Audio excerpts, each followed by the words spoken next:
We're going. Hello, and welcome to another episode of My Dinner with Gabe, Zav and Gabe's film review show on River West Radio. Today, our show is going to focus on Chris Thompson and Andrew Swant stopping by for a little chat about Chris Thompson's upcoming film, Jeff, which is a docudrama about Jeffrey Dahmer. And we're going to talk about the Avengers. Let's start off with our box office and film news. And then we will get to a short chat about the Avengers, depending on what time Chris Thompson arrives. So, box office for last week as of May 18th. We had the Avengers opening first for a second strong week, bringing its 103 million take, bringing its second week up to $373 million. This is a new record for a second weekend. Second highest weekend ever, ahead of Avatar. Fastest gross of $300 million and $350 million. Highest day 8, 9, and 10 grosses ever. It's already the 18th highest grossing film of all time, and it's likely to become the third highest grossing film ever, ahead of The Dark Knight. Opening second was Dark Shadows with a disappointing $29.6 million, which doesn't sound that disappointing, but compared to other Burton and Depp ventures, very disappointing. Think Like a Man was third. Its fourth week, $5.8 million, bringing it up to 81.4. Hunger Games slid fourth with 4.5, bringing its 8-week total up to $387 million. The Lucky One was fifth with 4.1 million, bringing its 4-week total up to 53.7. Number 6 was The 5-Year Engagement, 3.3 million, bringing its 3-week total up to $24 million. 7th was The Pirates, The Band of Misfits, 3.1 million, 3-week total, $23 million. 8th was The Best Exotic Marigold Hotel with a surprising leap into the top 10, $2.6 million, bringing its 2-week total up to 3.7 already. This movie is climbing, and it will be a sleeper hit. Chimpanzee was 9th with 1.7, 4-week total up to 25.7. 10th was Safe, the Jason Statham thriller with $1.4 million, 3-week total, 15.7. Dark Shadows is a disappointment, and it's a fraction of other Burton Depp ventures. Its debut is much smaller than that of Alice in Wonderland's $116.1 million debut, and even Charlie and the Chocolate Factory's $56.2. Those two movies were more kid-friendly, more family-friendly, and urged a wider variety of audience, which may have contributed to its larger box office take, whereas Dark Shadows tends to look like it's more appealing towards a cult audience and more towards adults. It definitely has more in common with Sweeney Todd and with Sleepy Hollow, both of which were lesser performing films as well. Another contributing factor was that it was finals week. The second week of May has always been a strange weekend, and studios can't seem to figure out that this is finals week, that the box office is always going to suffer. Yet Warner Brothers, year after year, sometimes every other year, tends to release a major release, and they're just kind of like, how did this film not break records? How did this film not take over the box office? Everyone's busy this week.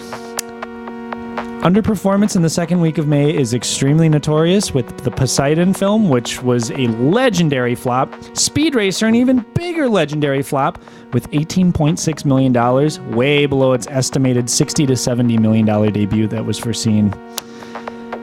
And let's not forget the unforeseen destruction of the Avengers that's leaving everything in its wake dead in the water, which was a film that box office analysts could not see coming. They knew this film was going to be strong, but they had no idea. No one was predicting the utter weight that this film holds, the clout that it has at the box office.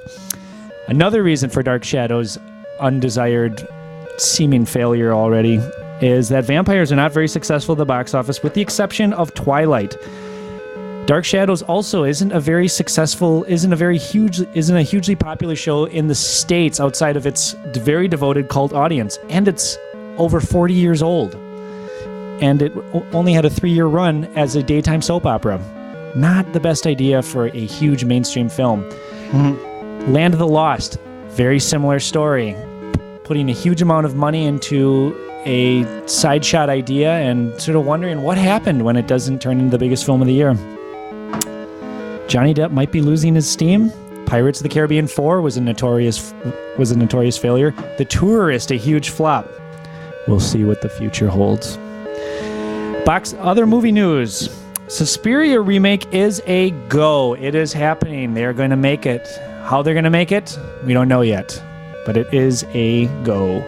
Aaron Sorkin, this news was everywhere, has been signed to adapt Steve Jobs. Oh, gee. I was reading this one everywhere. Millions of different versions of the same story. Well written. We'll see if it turns out to be a good movie. I like Aaron Sorkin as a film writer personally. We'll see where that one goes. Movie's opening today. Sounds terrible. It's that's because I hate Steve Jobs. So. I know, and I love hearing you rant about that. I got to admit, it's actually really amusing. Opening today, May 18th, Battleship. What I've been reading about this film is that it's weirdly lacking fun. I was looking forward to this film for sheer stupidity, large blockbuster summer fare. Zav and I went to go see The Avengers, hoping to find a piece of that, knowing that Battleship was going to be a lesser film than that. A lesser than The Avengers is now something I'm scratching my head about and wondering what Universal was thinking when they greenlighted this film. I'm just wondering what were the thousands of people with the millions of dollars at their expense thinking when this movie was made. Regardless, what I've been reading about is that it's weirdly lacking fun. It's loud, too crazy, too disorganized, too disjointed, even for this 13-year-old ADD culture we live in. Terribly written, predictable, formulaic, basically a Navy infomercial. Transformers' less attractive cousin, and that's not saying a whole lot. The Dictator also opened. Another weird disappointment. Not so funny, not so bad, but not so shocking. Fest. Mean-spirited, unnecessary, wobbly, and uneven. The latest from Sacha Baron Cohen in his satire fest of late is unnecessary from what I've been reading. The preview looks like fun. It looks fun, but apparently it's all wrapped up in about 20 minutes of the film, and then there's these long you get this stretches. Feeling. I get that feeling when I see the preview. Yeah, that there's long stretches of unfunniness is what I've been reading. That there's literally like the middle third, like the second third of the film is just so uneven. Even the really positive reviews I read about this film just said, just ignore the wobbliness of it. Ignore long stretches of this film, which I just find like, well, okay, if it's really that good, and if it's really worth ignoring, that many stretches of it, it better be damn funny. But what I've been reading about it for the most part is that it's not that shocking. It's nothing new, especially from Baron Cohen, who's kind of wearing out his welcome, I gotta say. Oh, I don't know. We'll see what happens. He's a really intelligent guy who has a couple of gimmicks up his sleeve, I think, for the future. We'll see. Well, he was not very good in Talladega Nights. No, that's one of the worst American comedies I've ever seen. What was the other one that he was in recently? Hugo. Yeah. Oh, he was good in Hugo, but Hugo wasn't. I mean, it was kind of like he's just an actor. He could have been almost any actor. I thought the writing for his character in that film was funnier than he was, to be honest. I thought it was well done, and it showed that he's a good comedic performer. He's good. He's capable as an actor. He was kind of Buster Keaton-esque in that film too. I mean, he was just kind of like just very physical, and very wide-eyed, and just very sort of loose-limbed. I thought he was actually, and I was trying to figure out what silent star I would compare, what silent comedy star, and it was definitely Keaton. And I was initially thinking Chaplin, but he definitely just had a little more of like this stilted quality to him, which I think worked really well in that movie. Anyway, third movie, What to Expect When You're Expecting. A strange title to adapt into a film, and I was kind of wondering how they were going to do this, whether it was going to work or not, based on the previews, which seems to focus on the male aspect of having to raise children and the lure and the recent trendiness for men to sort of take on the mother role and to be more openly affectionate and more motherly towards their children, which I think is awesome, which I think is great. But none of the jokes in the trailer for this film seemed to really work, and the film just seemed a little uncomfortable, but it looked professional and good and possibly intelligent. I just really wasn't sure how they were going to handle all the different couples. What the critics had to say. Superficial, obvious, cliche-ridden, uninteresting, appearance-based, too many stories without any storytelling, nothing to say. Even the good reviews about this just said this movie's a mess with too many subplots, too many storylines that don't go anywhere and don't say anything. Sounds like the films I make. Yikes. I don't know about that, Zav. At least your films are really pretty and thought-provoking. So, yeah, no thinking going on in this movie, I guess. And you're better off just reading the book and maybe just raising a child and just going to see this crappy movie. Who knows, Zav? That's kind of true about all movies, I would say. Hey, it's very true. And I don't want to talk about the nervous breakdown I had last night after we saw The Avengers about how I feel about cinema nowadays, considering how excited I was to go see that movie and the fact that I dragged you to essentially what was NapFest Zav 2012. But movies still have a lot of steam. I think there's a lot still to be done.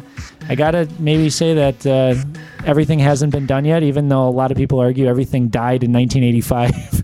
But we'll get to the Avengers. Those kinds of things just make me laugh. I know. That's like saying talking is done, conversation is done. How can you say art is dead or cinema is dead? It's like it's not. Okay, yeah, maybe the way in which cinema is presented to us is changing, but what constitutes cinema existed before cinema. In theater and in our own dreams that'll always exist. Right. In our dreams, even in our imaginations. You know, as long as we've had imaginations, there's been cinema in a way. You know, the cinema is just a replication of our imaginations. Our imaginations aren't going anywhere. Imagination isn't dead. Cinema cannot die. At least for children until they hit the age of 5. But people are pushing iPods and computers and smartphones into kids' hands faster and faster every day. And I got to say that stuff like that tends to. No, you're right. You're right, Zav. I'm being too cynical here, and I'm trying to stifle. No, it's just a funny thing for people. It's a very. Right. I think it's in a sense it's a little. It's just pointlessly cynical. It's pointlessly cynical. It's pointlessly cynical and extremely narcissistic. You're right. Yeah, you're right. Yeah. It's a self-absorbed and a self-involved thought to think that everything else around you is dying except you. Right. Yeah. That's really true, Zav. Thank you. You're right. Nothing is dead. Cinema is fully alive, despite what might be going on in your local multiplex. There are great movies being made every day. Yeah. And there were crappy movies being made. From day one. From day one, the majority of cinema that comes out is crappy. Yeah. Is crappy. The majority of everything is always crap. You're very right. Very right. To focus on that is to, I guess, to miss the point completely of what's happening from day to day. Why the sun rises. But I did have a nervous breakdown last night by myself when thinking about what the Avengers and what modern cinema was starting to constitute and what really was selling tickets. But we'll get to that. What it is 6:13. I really like this soundtrack behind this. It's like this works really well. This was Zav's idea, and I gotta say it was a good one. So are you done with your? I am done with your. What do you call that? That's Gabe's movie news. Oh, Gabe's movie box news. office and movie news. That's our intro. I didn't know. I don't know what to call it. Movie news. Well, let's talk about the Avengers because that is the next thing. So we are reviewing the Avengers. Do you want the music to keep going? No. The music's still going. We're gonna fade that music down. We're gonna fade that music down. We'll get better at this. I swear to God. No, we'll never get. No, Gabe, we will never get better at this. Oh man. So I there is no God. I made Zav go to the Avengers last night with me, and I've been looking forward to this movie for a long time. I've been talking about this movie for a long time. I've been hearing about this movie, and I've been really excited to see this movie. And I was looking forward to arguing with Zav and defending its honor, and sort of having this heated discussion about it afterwards, and sort of finding some things that we agree on, but also finding other things that. Maybe we definitely stand our ground on the differences that we have in movies. I found that we pretty much had the same opinion about this film. Well, yeah. Well, now, Gabe, you said you were on the fence about that. Well, when I walked out, I was trying to be nice, and then I thought about it, and I realized that there's no point in being nice about something like that. Okay. Well, I mean, instead of just panning it completely. I'm not panning it. I would like to. What should we do? Should we talk about what happened in it first to get people Here's the up plot. to speed? Here's the plot. If you don't know, which would shock me, there were several films that were made by Marvel to promote this movie. They were essentially works of advertisement made up to lead to this movie. The fact that some of these movies were unsuccessful, unprofitable, and lost money is besides the point, because they knew that they were all leading up to this bigger thing. Captain America, the Hulk, well, the remake of the Hulk with Edward Norton, Thor, and the Iron Man films all led up to this. Iron Man being the most Iron Man and Iron Man 2 being the only true success stories within these movies, and going building up towards this thing. I mean, these movies are really these huge exercises in marketing, these huge exercises in advertising, these huge. And so, in that sense, this was a huge success. Yeah, well, it is. It's one of the biggest success stories in film history. And what happens is these Marvel Avengers, these Marvel characters come together to defend the world from the laziest and wimpiest villain I've ever seen in a big blockbuster film, maybe ever, with the exception of Jonah Hex or like Battlefield Earth. But he was in jail most of the time. Yeah, he was in a cell most of the time, and what he said wasn't intelligent, engaging, or interesting, or scary. And there was no reason to love the villain, which is, I think, an essential part of a film like this. I just thought it was kind of lazy, and I thought that it couldn't decide whether it was intelligent, whether it was stupid, whether it was entertaining, or whether it was preoccupied with plot, or whether it was preoccupied with subplots, storylines, character. It was just a mess. And I know that that a lot of people just don't have to strive to find the entertainment in this, but I was really striving to try and like loosen up and lighten up about this movie, like find what's really good about this. It just felt like it was different versions of the same thing over and over again. I'm just not sure that Joss Whedon was the right guy to direct this. Like maybe he was too smart for his own good. Like he was just like not stupid enough or something. I just couldn't figure it out. Like dialogue that wasn't subtle enough. It wasn't natural enough. And it was clever and it was funny. I found myself laughing out loud during several parts of the film, but I don't remember about what. There were these moments that were actually genuinely cute and touching and sort of like almost like mini epic, but they weren't genuinely like hair raising, spine tingling. They weren't the reasons that I go to a movie. It was just and Zav summed it up very well. He just said the whole movie is just like just so bizarrely flatlinely average. And I just got to say, I feel that way. I don't think this was like a 1-star film. I'd say, considering all the aspects of it, I'd give it 2.5 stars, but it's just like the most boring 2.5 stars I've seen in like maybe ever. I just was so disappointed with this film. Your take? Okay. Well, I mean, the way I experienced this was I went into it hearing that it was doing as good as, or it was the best domestic grossing film since Avatar and Titanic. Those were the last two big ones.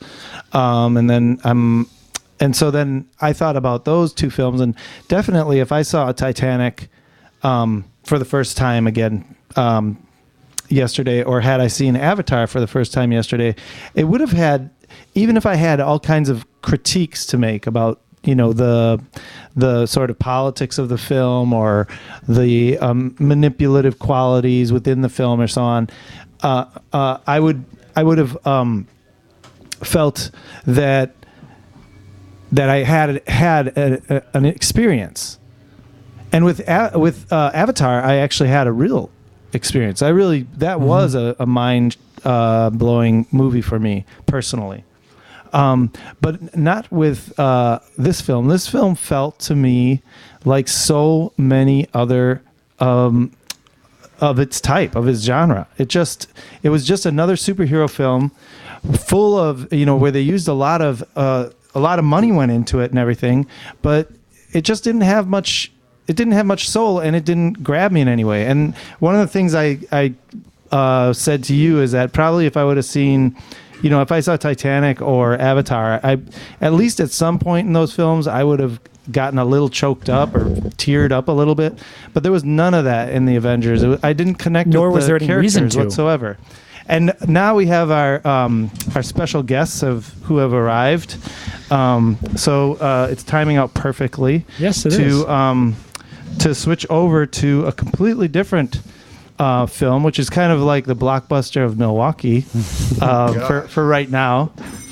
Jeff, I would say it's probably okay. So yeah, that microphone, you guys. I tried to set it up so that you can switch between the both of you. Really you know what you could do is just hand hold it. Why don't you hand hold it and just pass it? Will that be okay? Yeah. Hey, all right. Well, no, I would prefer if you have it near your mouth. Okay. So if you hand hold it, then you just pass it back and forth. All right. So, Chris Thompson, do we have the webcam going? Yeah, and you can see Chris and okay. Oh, it's up there. Okay, I see. Oh wow. Oh, neato. So, Chris Thompson, the director of the feature film Jeff, and Andrew Swan. Right? I'm Gabe. Yes. Gabe, nice to meet you. Nice to meet you, man. I've heard a lot about you. Neato. Cool. I've heard a lot about you too. Oh wow. Yeah, and keep that mic if you don't mind keeping it closer. Yeah, nice and close. Yeah, all right. Like as close as we're doing. Okay, all right. Like an inch. And this is Andrew Swan, who starred in the film as Jeffrey Dahmer.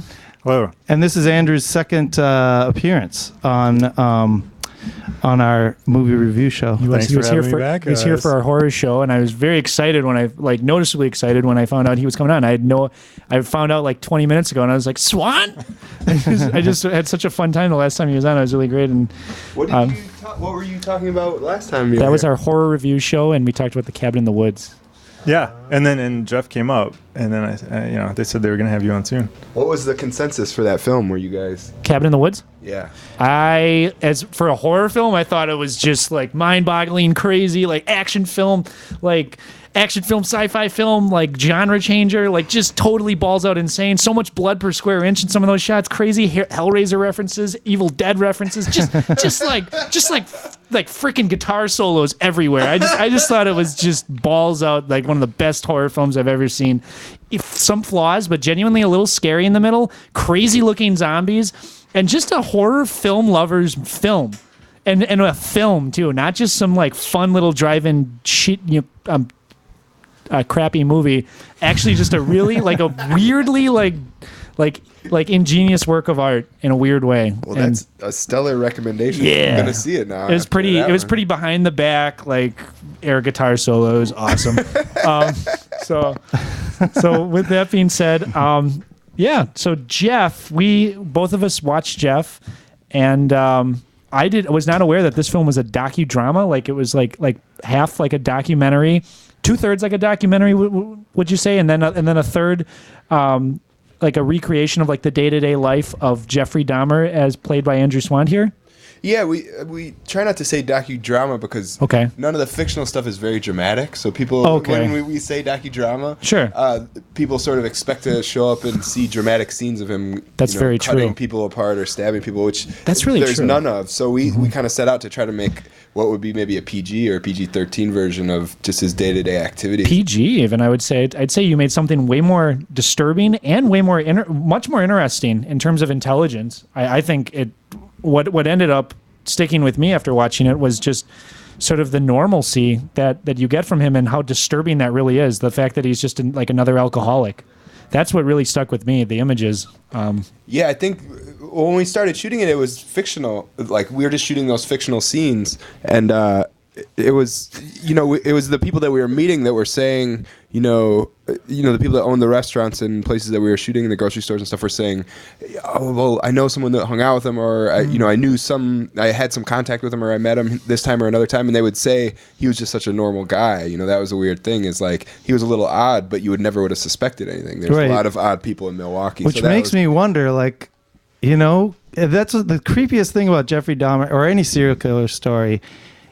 But Dahmer, especially because it happened in Milwaukee and because we have a track record. It's not just Dahmer, but we have Ed Gein from Wisconsin. I often wonder, like, are any of my customers the next Dahmer?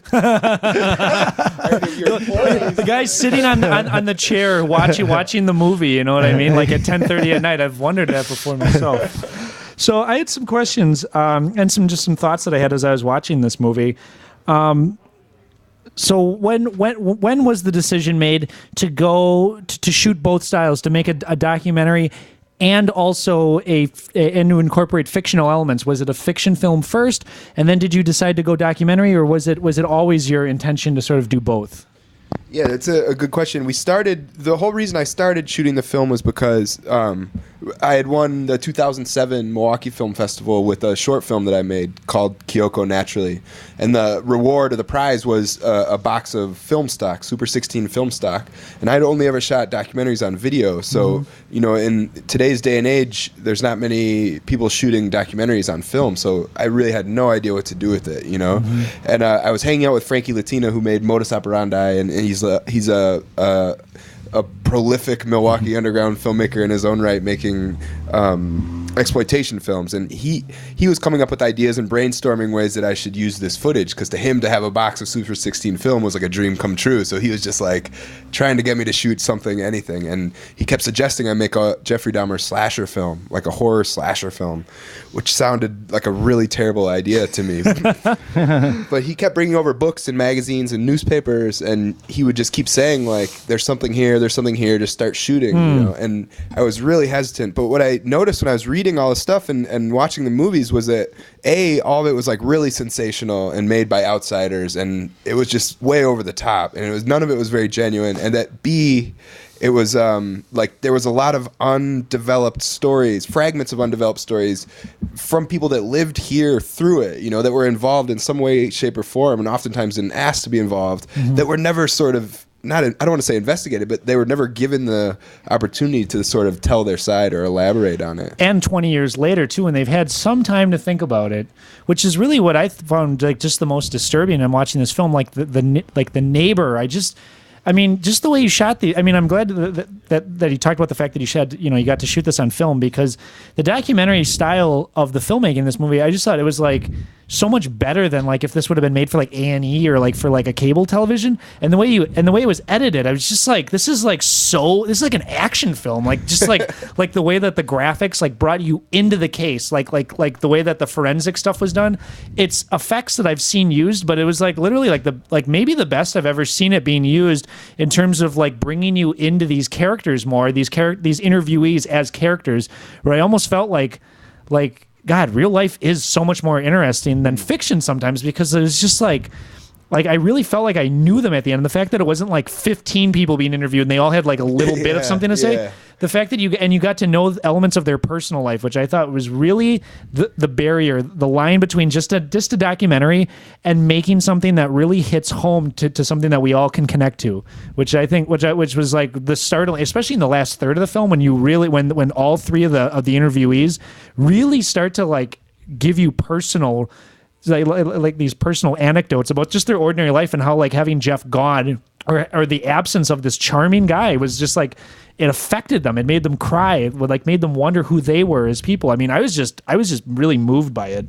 And I was not the movie I was expecting at all, to be honest. I was blown away. Well, that's super flattering. Can we hire you to write all of our marketing materials and use your quotes on our poster? So what I was wondering about was how did you decide to tackle the material in the subject and like the depiction of the atrocities as just verbal? Was there a decision like we will not show it, because like leaving it to the imagination, I found, was really what made it more violent, because you paint your own picture in your head. There's never once where like you recreated anything like you said. But was there a specific moment when you like had to battle with yourself with that, like to decide like, no, I'm not going to go there? Yeah, definitely. And I'll start the answer and Andrew can finish it, because it's a slightly humorous story. But so Frankie was bringing this stuff by, and I had no interest in making anything violent or bloody or sensational or gory. And Frankie also said, I have the perfect person to play Jeffrey Dahmer. And so I was a little worried. And I knew of Andrew. I had seen some of his video work and knew some of his artwork and stuff, but I had never hung out with him or talked to him about, ever making a film together. And so Frankie brought us to Foundation at River West and introduced us, and was telling both of us how I was going to direct a slasher film and that Swamp was going to act in a slasher film. And there was like a lot of hesitation and I like resistance. how Frankie just made that happen, like just made these decisions for other people. Yeah. This is classic. Well, that's what Frankie's good at. He's really good at it. That's amazing. And that's what directors are. They're people who direct Who people. motivate and give energy, Yeah. sort of let other people feed off of their energy, and that's what he was doing. And he did it from a genuine spot that he just wanted either us to make something or him to make something. He just wanted to be creative. He wasn't doing it from for any personal gain. He just did it out of his heart. The fact that it just had to be done. And so the humorous part comes in is sort of I'm sitting across the table from Swan, and I don't know how to tell him that I'm not interested in making a film that's really gory and bloody. And I think Swan was sitting on the other side of the table thinking the same thing. And there was at some point halfway through the conversation where one of us hinted at that, and then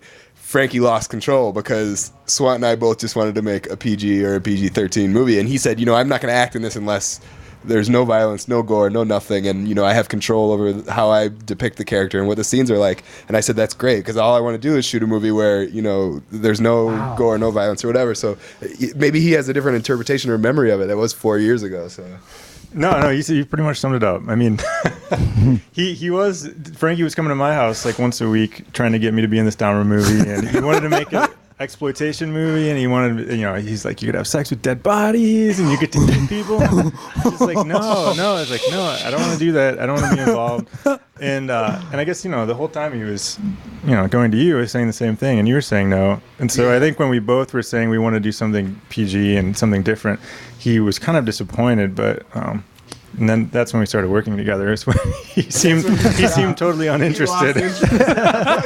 Completely lost interest. Well, okay, so I believe there are two well-known Dahmer films out there, right, that already exist. Have you seen both of those? Have you watched them at all? I haven't watched either. I tried really hard not to watch any of that stuff. Okay. I read as many books as I could find about him, but most of them were written like right shortly after he was arrested, and they were pretty exploitative, crappy books, but the common stuff kept coming up in all of them that I thought was probably pretty right on. So that's what is the second one? I've seen the one Dahmer called Jeremy Renner. I think there's one called Dahmer, and there's one called Jeffrey Dahmer. But I might be. There is one called Jeffrey. There is an older one. Yep. Drew sent have you watched them? I haven't seen the Jeffrey Dahmer, but I've seen Dahmer with Renner, and I gotta say it's like. Long before Jeremy Renner became the epitomal ubiquitous action star that he is now, I could not get his eyes out of my head. I was like, that guy there's something about this guy that is just enigmatic. It's just like crazy larger than life. And then when he was in when he was in like the crap fest SWAT, I was like, oh man, this guy's awesome. Like he can make this crappy movie good. Like there's something about this guy. He felt the same way, yeah. Like there's something literally like just intense about this guy. And he brought some sort of like validation, some sort of artistry to Dahmer because that movie was a good idea. Mm-hmm. It just was very shaky, but his portrayal of Dahmer was actually why Catherine Bigelow cast him in The Hurt Locker. But I feel that like there's something about that movie that was a little disjointed. Whereas I feel Swan, while in some ways like. Like they didn't focus so much on making him look exactly like Dahmer. I felt that there was like this naturalness that was really sort of unnerving and really, I feel a little more close to home and like just your ability to really drink Budweiser in a really creepy way. I thought it was really good. So, Andrew, how did you prepare for your role? Well, I'm not really an actor. Mm-hmm. I mean, right. Yeah. I feel really uncomfortable. We know you're primarily a filmmaker. Yeah. You've been working on one large piece for a long time, and then you've done a lot of short films, and the most notorious one is the What in the Butt YouTube video, which is that's you. Yes. with Bobby Serraldo. Yeah. So one of the major viral videos of YouTube was made by Andrew and Bobby. Yes. I did not know that. I'm sorry. You know it was made in Milwaukee? No. Bobby and I made that like 5 years ago. In the Fortress, real close by. And like you're talking about the guy, and he was on Tosh.0, and he did like the Weber. That's amazing. Right Continue. Here. Anyway, okay. So I just was saying that, but so how did you, as a non-actor, as someone who's never really played I don't think you've ever been like the main character in a feature-length film before. How did you prepare? I mean, what was it like for you? Well, I was pretty nervous and uncomfortable about the whole situation, for obvious reasons. But on top of the, like, besides the subject matter, I'm just uncomfortable acting in general. So that was a different situation too. So it was a kind of a double whammy. Yeah. But I think when I was reading those books about him, the common theme was alcoholism. And I had heard all the Dahmer stories over the last 20 years, but I didn't really realize what an alcoholic he was. And that's kind of just how I decided to play him, just kind of zombified, drunk, throughout the whole movie, but likable and polite, but kind of out of it. Do you think that your nervousness and discomfort? Do you think that that in a sense you might have been using it a little bit as an actor? That's a good question. Wow. Not consciously, but I'm sure it comes through. I'm sure that maybe that's what made it slightly more like real for certain people, but it wasn't on purpose. We shot for 10 days in a row in 2008, as you know, because you acted for us for one day. But we were shooting from the hip. We had no idea what we were doing. And the second or third day, I remember we would just drive to Swan's house and pick him up each morning at 6 a.m. And he wouldn't even necessarily know where we were going or what we were going to shoot. Right. But one of the first days we drove over there, his door was open and there was like this really loud sort of death metal music coming out of his house, and he was like gathering his costume or wardrobe or whatever and getting ready to go out for the day. And I was asking, what are you listening to? And he's like, oh, I got one of the albums that Dahmer used to listen to all the time. And I was just like, oh my God, like, totally fucked this guy's life up, man. Like, this is awful. So, yeah, I mean, it was sort of a strange place that I think he went to, and to watch him go there, it felt a little odd. It felt like you were maybe asking too much of someone who doesn't want to be an actor in the first place. But I think he did an incredible job, as we've all seen at this point. A couple other questions. Well, can I wait? Let me just follow up on that. Did you develop a particular walk for the part? Dude, that's what a lot of people are asking. Yeah. We called it the Dahmer walk on the set. Like, everybody was like, "Okay, yeah, you're gonna bust out the Dahmer walk for this take? Do the Dahmer shuffle. And what made you? Because I don't think. I mean, I haven't watched. I haven't seen enough footage of Dahmer to see his walk. Well, I have a really long gait, large gait. Whatever. I take really big steps, and everybody kept telling me to walk slower. And it felt really uncomfortable to walk really slowly with those big steps. It would have been like the tall man in Phantasm movies or something. And so the only thing I could come up with was to take really little steps. And so the whole movie, I'm taking these like baby steps. Sort of like shoulder shuffling. I kind of noticed, like almost like Axl Rose-esque, just very shoulder shuffling, uncomfortable. I loved it. The other thing was my jeans were really tight and my shirts were really tight. Yeah. Because we went to Value Village, and like those are the 90s or like late 80s, early 90s clothes that we came up with that were all pretty tight. So I was also in tight clothes, taking baby steps. And would you remember how old were you when the whole Dahmer thing came about? I was in high school. Good question. Okay, you were in high school. And I was fascinated with the whole thing. I was in Madison, and it was on the news every day. I read about it in the paper every day. And television, would you say seen it on TV? Like, oh yeah, no, it was on it was on local news, and then followed by the national news. It would be on the national news every day for weeks. Right, sort of like the JFK of our time, and almost. Like, Chris, what was your memory of?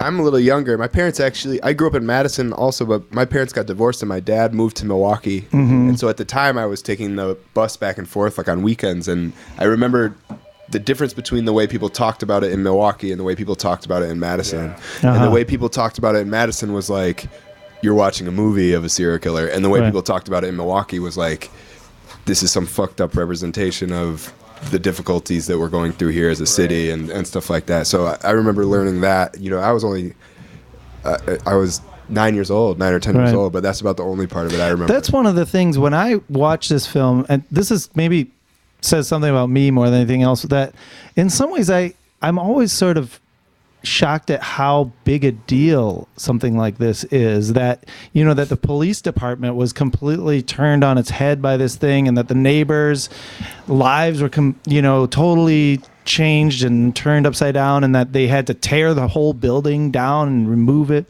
because of this. And maybe it is because we watch a lot of movies where there's just tons of violence and killing, and it seems like, there's murders every day. This is just a lot more murders, that are kind of like attributed to one person. I think that's something that came out of the film. I don't know how you guys feel about the way that society, like the way you imagine society would react to this kind of event versus how society actually does react to the event. I don't know. Well, I think it was just the number of people he killed would have gotten a lot of attention by itself, and then the cannibalism on top of that just pushed it that much farther. And then I think him trying to make zombies and stuff pushed it that much farther. And I think it was just kind of over the top. Right.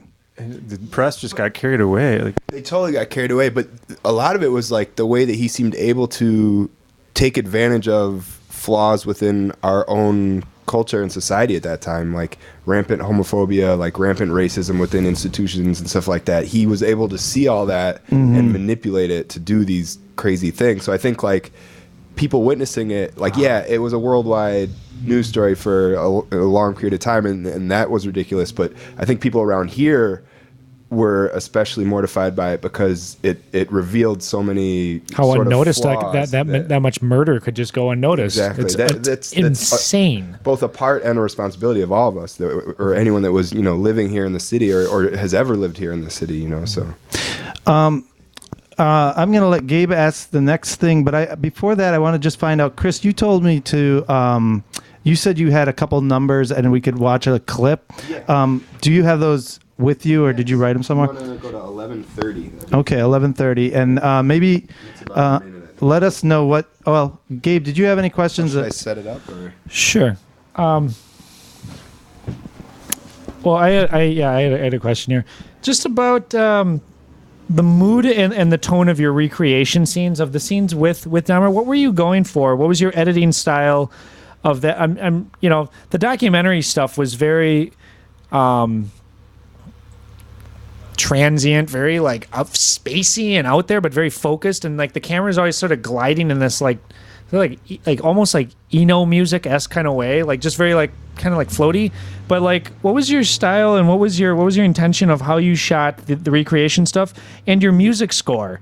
What was your inspiration for the music score and the inspiration, and how did that actually come about? I guess you're shooting it and your music. Yeah, well, we started, like I said, shooting, and I even hesitate to say recreations because it's like your creations, reenactments. Your reenactments. We weren't necessarily reenacting things that we knew to be factual truths, that he stood on this corner on this day and wore this shirt and got on this bus. It was more like the activities that we were depicting were so mundane that it's like everyone's gone to the grocery store and bought bleach before. So they were more like ideas of what he could have been up to that fit in line with stories that people had recalled or remembered and stuff like that. But we started shooting those, I think, just because I wasn't mature enough as a person or a filmmaker to actually approach people that were involved with the case in any real or factual capacity and ask them to be involved in the project, because I didn't know what the project was and I had no background or history or anything that they could rely on. So I think it wasn't until we started shooting all the sort of fictitious stuff that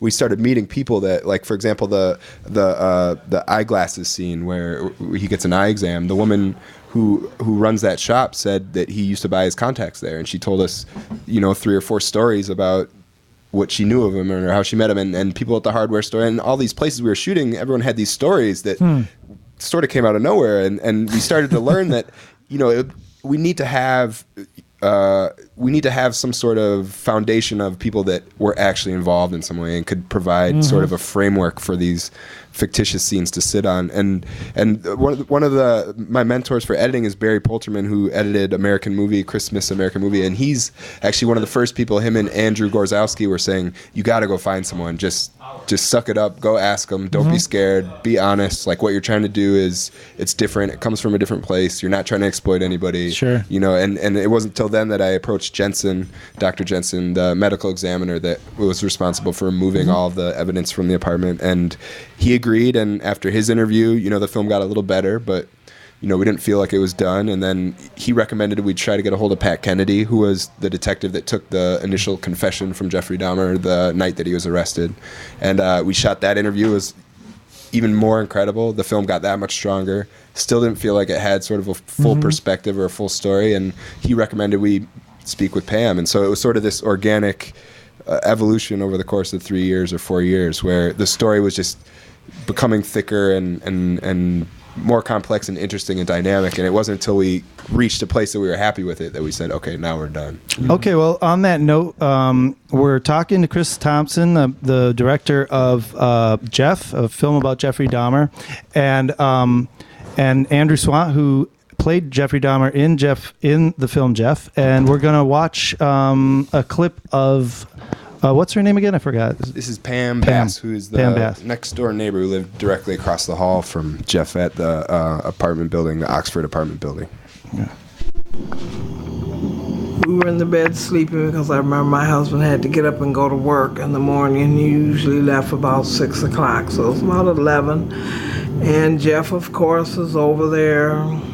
He's got someone in his house. You can hear his music playing, but his door was open. The police came there and I could hear them outside my door talking. One of the officers said, "Hey man, get the fucking cuffs." And they were scuffling with him, but he howled like an animal that I had never heard before, just a loud screeching, unhuman, and I flew and jumped in the bed with my husband and pulled the covers up over my head. I said, "I don't know what's going on over there, but something is going on over there with Jeff." He said, "Well, call the police. The police are already over there." So that was Pam Bass, who was the next door neighbor who lived directly across the hall from Jeffrey Dahmer, and she was just talking about the night that he was actually arrested, what she heard, a commotion, and she went over there to see what was going on and noticed that police were already over there, and Dahmer was sort of screaming in some type of fight or scuffle with the police officers, and she ran back into her bedroom and jumped under the covers with her husband, and her husband told her to call the police, and she said that the police were already over there. So that was sort of the beginning of... And it's interesting because implicit in what she's saying is that black people in Milwaukee don't trust the cops to really come and help you. They actually might do the exact opposite. They might violate you, and so you can tell that Dahmer himself had placed himself in an environment, consciously or unconsciously, where he was sort of protected from the police because the police aren't going to help anybody in that neighborhood. If anything, they might give people a hard time or something. And being a white guy, he's probably even more protective because they're going to mess with black people first. Yeah, absolutely. I mean, one of the stories that she told me, like, I'm a middle-class white kid that grew up in Madison, which is like a bubble of, nothing ever goes wrong there. So I was trying to ask her to help me understand sort of that neighborhood and her reality living in that building at the time. And she gave me an example of saying she saw a body it looked like a homeless, passed out drunk guy in her front yard when she went to work. And she came home that night and he was still there. And she came back the next day, or she left for work the next day and he was still there. Wow. And then she came home from work the next day and he had his pockets had been gone through, and she woke up the next day. She said he had been there for like almost 50 or 60 hours, and until they realized it was actually someone had died. It was a dead body, and then they took a dead body away. And so I'm just thinking in my head, like, God, if you live in a place where a dead body could rest in your front yard for that long 2 before days. anyone, and she's just like, that's an example of you don't go out of your way to contact the authorities or anyone working for the city or the government because they're not necessarily there to help you. You know what I mean? You're participating in activities and living around activities that could get you or your neighbors or your friends in trouble. You're not going to call the police to help you when that's not what they were doing at the time. So. All right, I'm going to set up the next clip. And do you remember the number on that one? Yeah, 40 minutes even. Okay.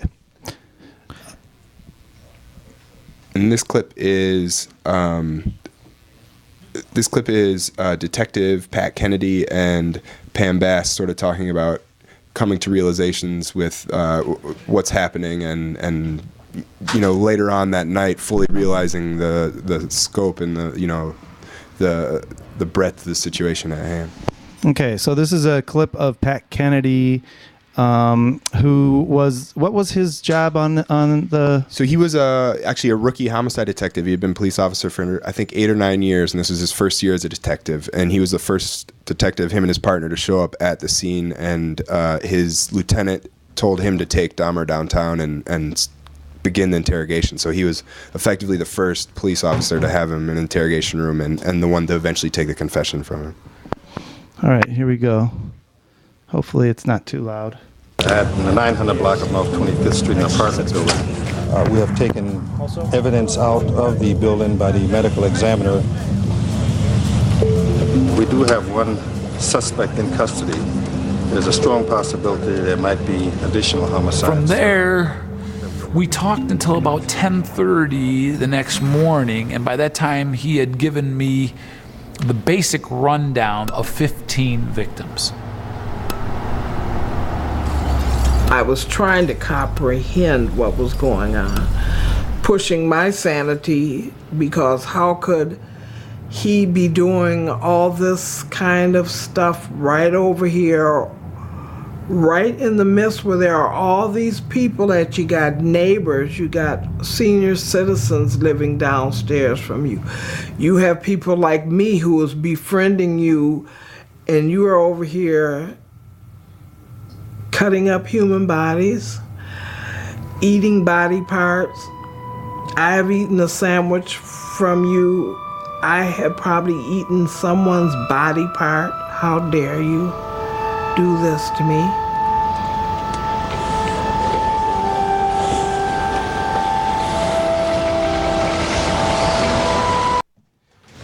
All right, so just recap what you. Yeah, so that was Detective Pat Kennedy, who was the first detective to interrogate Dahmer and take his confession, and then again his neighbor, or Dahmer's neighbor Pam Bass, who was explaining, realizing that cannibalism was going on, and she lived across the hall from him and had shared beers and food with him and stuff, and was second guessing all these interactions she had and what they meant over the years in this new context that she was learning about. So I wanted to talk to you guys a little bit about that era, because the film took place in the real events took place in what, the 1980s? 91. He was arrested in the summer of 1991. Okay, he was arrested in 91, and so these events were from the 80s into the 90s, let's say. But when you shot it, you didn't. It appeared as though you just were shooting it in today's world. Was that a conscious, what was your thinking in terms of the era?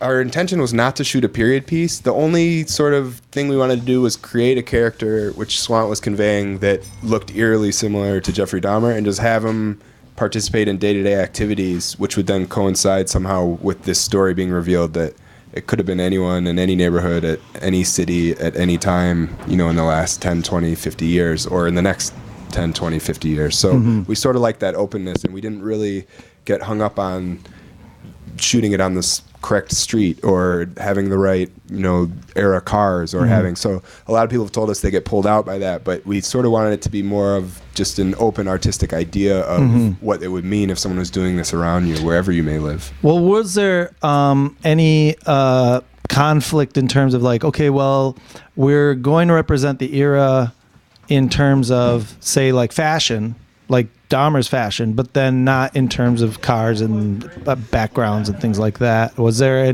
were you conflicted at all about how you wanted to approach that, or? I think I don't know. It seemed like we wanted it to be kind of close to that time period, but we weren't really going out of our way to make it dead on. I mean, initially we weren't even going to say his name or say that it was Jeffrey Dahmer. It was more semi-experimental, and we were just going to have people kind of slowly realize who it was, and that it could be any time in the last 20 years. You hear a lot of people in Milwaukee, filmmakers, say this, we wanted to make it look timeless, it could have taken place at any time. Do you know what I mean? So what that means is you try to avoid shooting things that tell you what day and date and stuff like that it is, right. But we quickly gave up on that because we started to realize that the story was so immense that stuff was trivial in a weird way. Do you know what I mean? And since we weren't reenacting scenes that were dependent on it being a certain day or a certain street or a certain building, it was why bother with all the rest? The issues at hand, sort of the depth of the story, we felt like it just outweighed, any type of. It just felt like we had such limited resources to waste time spending trying to make it look like the exact day or the exact week seemed ridiculous in comparison with just trying to tell this massive story that was already infinitely complicated, at the same time. So. Did you ever get a glimpse, sort of switching gears, did you ever get a glimpse into what Dahmer's thinking was? What was, you read a book, or some books, and got a sense of where he was coming from? Like, what was his like intention? Was it all about sex? Was it about? Well, Pat Kennedy, the lead detective who we just heard, said that he does not fit the serial killer profile at all. Like, he's really like odd man out as far as serial killers go, and everything I read just made it seem like he probably knew everything he was doing was wrong. Right. But I mean, in terms of his motivation, what was he getting out of it? It sounded like. And how did he feel? How did he relate to human beings or something? The best I could come up with is it sounded like he was very lonely. People liked him. He was charismatic and a nice guy, but I think he was still really lonely. And he was also, I think, never fully came out of the closet kind of to his family, or I don't think he was ever comfortable with his homosexuality. And I think it became an issue, in a big way with whatever other problems he had. Yeah, it just seemed like some perfect cocktail of like being closeted, suppressed, lonely, alcoholism.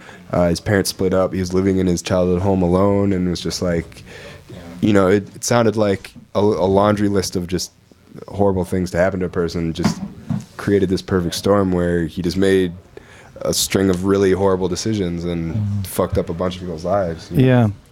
We really didn't try to get into that much in the movie, his motivations. Yeah, no, I kind of figured that was not your main intent. It was more just to kind of like lay it out and let people sort of figure it out on their own. What is, this is a big question. We only have a few seconds left, but how have people been reacting to the film? I know as a video store owner, I've had some people really obsessed with Dahmer and like getting Dahmer DVDs and movies about him, and just the obsession with serial killers in America. Do you have any? How have audiences been approaching your film, and how have they been reacting to it? Overall, the response has been great. People have seemed to love it, and they like Gabe said, are unexpected, pleasantly surprised. But the interesting thing is people that seem sort of obsessive about it or had some prior interest or sort of fanaticism about it are usually disappointed, and people that were really hesitant to go to this movie in the first place end up leaving like, wow, that was incredible. It was really sensitive. I learned more things that I even could have believed I wanted to learn. I completely agree with that. I was just like, it was so informative. Like I've read the encyclopedia of mass murders and serial killers, and I felt like I learned more from this than I did from that about Dahmer. But that's our show for this week. We got to get going. Onion Breath Radio is next. Awesome group of people. And thank you, Chris Thompson, and thank you, Andrew Swan, for coming on the show. This was awesome. This was great. This was 5 guitar solos. Thanks for having us. And we'll see y'all later. Thanks for tuning in. Bye. All right. See ya.